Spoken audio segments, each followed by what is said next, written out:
ও সময় খানো আমরা যদি নাজাত পাইতাম চাই, কিতাবের মধ্যে আল্লাহর আরশের ছায়া ব্যতীত আর কোনো ছায়া থাকতো না।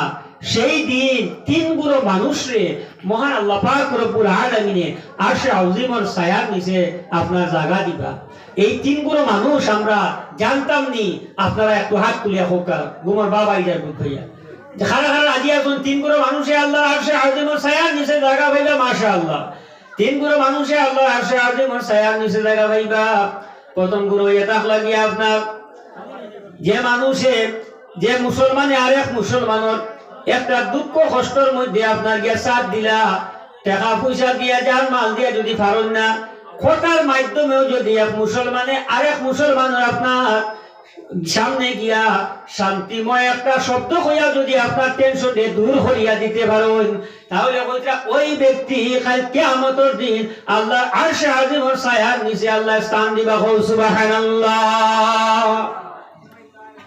আজকে থেকে একটা কথা আমরা আমল লইয়াইতাম, টাকা পয়সা দিয়ে পারছি না দুঃখী মানুষের সাহায্য করতাম, জানমাল দিয়ে পারছি না হ্যাঁ টাকা আপনার সাহায্য করতাম, কম হইল ও মানুষের দ্বারা গিয়া কইতাম ভাই আমি তোমার এক মুসলমান ভাই, তুমি টেনশন করিও না, আমি তোমার লাগি পাশে আছি, তোমার সাথে আছি, তুমি টেনশন করিয়া তুমি আমার সবসময় ভাই ভাই আল্লাহ আসুন, আল্লাহ পরীক্ষা করুন, মেঘ আয় আসমান খালা হইয়া আর বৃষ্টি দিয়া আসমান পরিষ্কার হয় না, কিটা হয় পরিষ্কার হয়। তো ভাই তোমার দুঃখ কষ্ট দূর হইব, সবর করো, আল্লাহর উপরে ভরসা রাখো।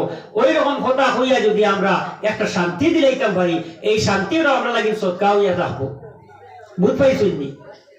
কিতাবের মধ্যে আর খাজিও দিয়ে অন্তত একটা সৎকা করতে, আপনি যদি আপনি বড় সৎকা পারেন না, আল্লাহ দরবার ওইটাও মকবুল সৎকা হিসাবে গণ্য করা হইব, একবারে খাজুর হইলেও। তো আমরা এইগুলা খেয়াল করতাম, মহান আল্লাহ পাক রব্বুল আলামিন আমরা আমল করার তৌফিক দান করতে হোক, আল্লাহুম্মা আমিন।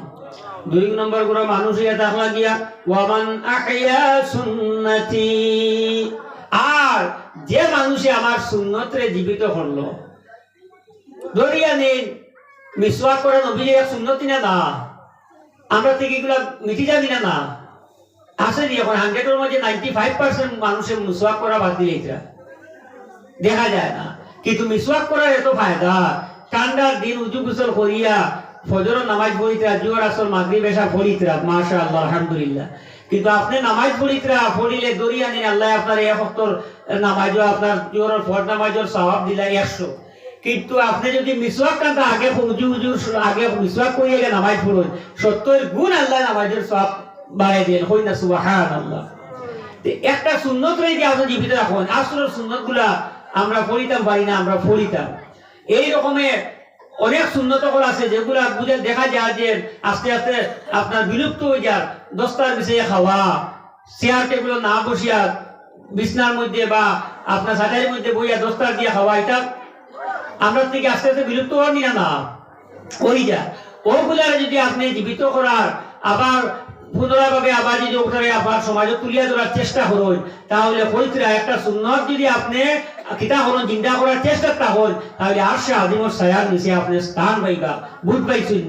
আর অন্য হয়তো রওয়ায়াতের মধ্যে আমার জানা মতো আর যে অনেক শহীদ হওয়ার সওয়াব পাইবা আপনি। আমার মনে পড়ে ওইরকম একটা কথা, 100 শহীদ হওয়ার সওয়াব পাইবা। বুঝ পাইছেন? আল্লাহু আকবার।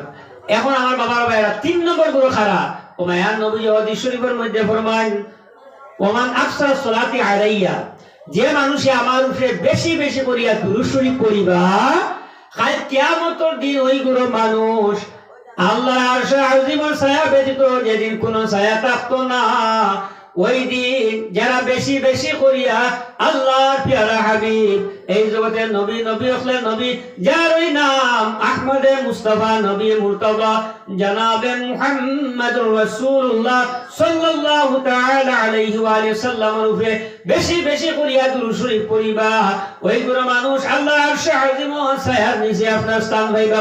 সুবহানাল্লাহ। সাল্লাল্লাহু